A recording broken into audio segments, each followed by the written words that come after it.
June পর্যন্ত যখন এই দুঃসংবাদ দেশের গণতন্ত্রকে গ্রাস করেছিল, তখনও গণমাধ্যমকে আনুষ্ঠানিকভাবে হত্যা করা না হলেও জানুয়ারি থেকে জুন পর্যন্ত স্বৈরাচারী শাসকরা বুঝতে পেরেছিল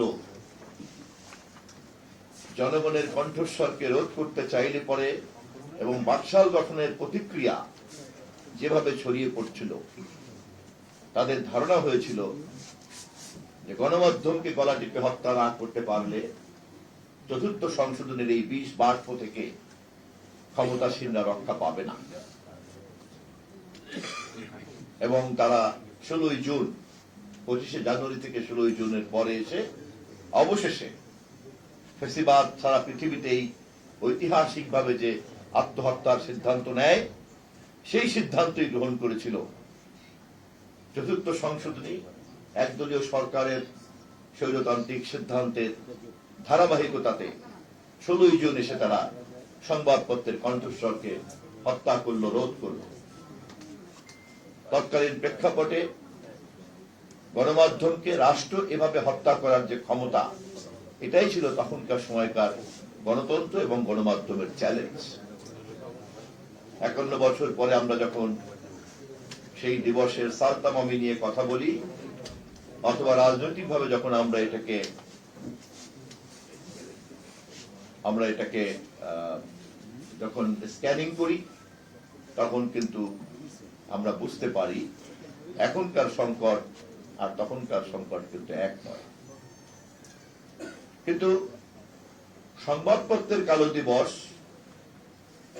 গণমাধ্যমের সংকট এবং সাংবাদিকতা পেশার যে কালো পরিবেশ, এই সবই কিন্তু আজ একাকার হয়ে গিয়েছে। অতএব এখনকার সরকার, এখনকার রাষ্ট্র এবং এখনকার গণমাধ্যম, এখনকার সাংবাদিক জগৎ যখন কালো দিবস থেকে শিক্ষা নিতে চায়, তখন তাকে প্রশ্ন করতে হবে, রাষ্ট্র এই পরিমাণ নিয়ন্ত্রণ যদি নাও রাখে, তাহলেও এই পেশার কি সেই সম্মান, সেই মর্যাদা, সেই নিরাপত্তা, সেই পেশাগত স্বাধীনতা তা কি আছে? নাই, যা আপনারা বারবার বলেছেন।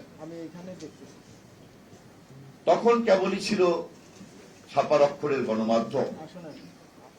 এখন কৃত্রিম বুদ্ধিমত্তা ঘরে বসে বসেই তথ্য, তা সত্যই হোক আর বিকৃতই হোক, সে প্রতিনিয়ত উৎপাদন করছে। উৎপাদিত সেই সংবাদ, সত্য অথবা বিকৃত তথ্য ছড়িয়ে দেওয়ার জন্য সোশ্যাল মিডিয়ার মতো প্ল্যাটফর্ম রয়েছে।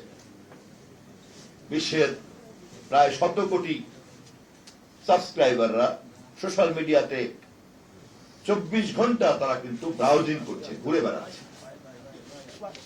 আর্টিফিশিয়াল ইন্টেলিজেন্স, আমাদের সম্মানিত প্রধান অতিথি, বাংলাদেশের শ্রদ্ধাভাজন একজন জাতীয় নেতা জনাব মির্জা ফখরুল ইসলাম আলমগীরকে এই মুহূর্তে একটা বিকৃত চিত্র সহ একটা বিকৃত তথ্য এবং সংবাদকে ছড়িয়ে দেওয়ার ক্ষমতা রাখে।